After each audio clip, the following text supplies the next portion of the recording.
Napakasarap din pala yung ganitong luto sa baka. Talagang mapapa-extra rice ka sa sobrang sarap. Magpainit na rin ako ng mantika sa kawali at i-share ko yung 1 kilong beef ribs na pinahiwa ko lang yan sa palengke ng pa-serving cut.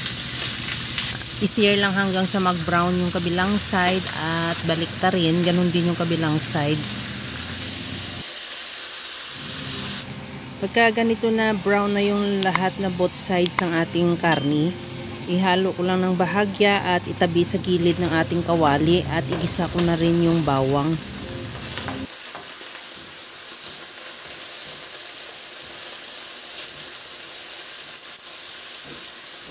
Igisa ko na rin yung luya.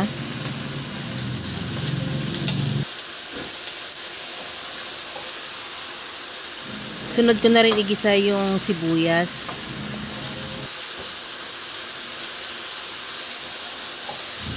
Maglagay din ako ng kamatis. 1 pirasong kamatis lang yan dahil wala akong kamatis ngayon sa ref ko. Hindi ko napansin, wala na pala. Pero kung may extra ka pa, pwede mo na dagdagan dahil mas masarap din pag maraming kamatis. Ilagay ko na rin yung pangalawang gata. Bali yun ang itubig natin pampalambot sa ating karni. Nakapag-asin na, naglagay pala ako dyan ng asin at paminta, hindi ko lang nasama sa pag-video. Takpan ko hanggang sa maglambot yung karni. Pagka ganitong malambot na yung karni, maglagay na ako ng bagoong. Bali ginisang bagoong na yan, maluto na siya, pero kung medyo hilaw pa yung mailalagay mo, igisa mo lang ng mabuti, isama mo na sa paggisa para maluto din yung bagoong. At bali 2 tablespoon ang nilagay ko dyan, at isunod ko na rin ilagay yung talong at yung stem ng kangkong kasi medyo matagal yun maluto yung stem. Isabay na natin sa talong at takpan ko yan hanggang sa maluto lang din yung talong at saka yung stem ng kangkong.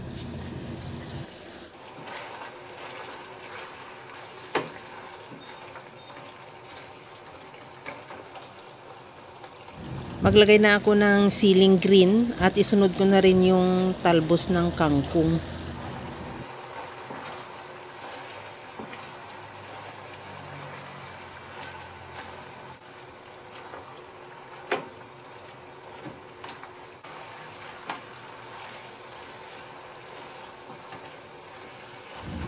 Okay na tong kangkong.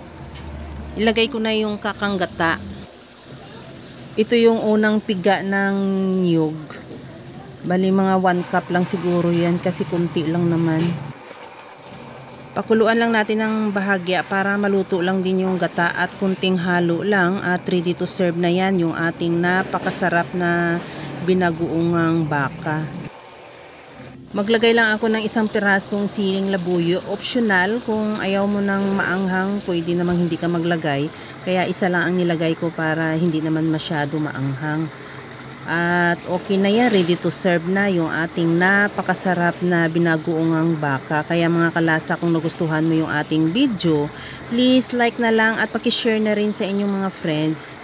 At kung bago ka pa lang sa aking channel, subscribe na at i-click mo na rin ang bell button para sa mga notification. Okay na to, hanggang sa muli mga kalasa.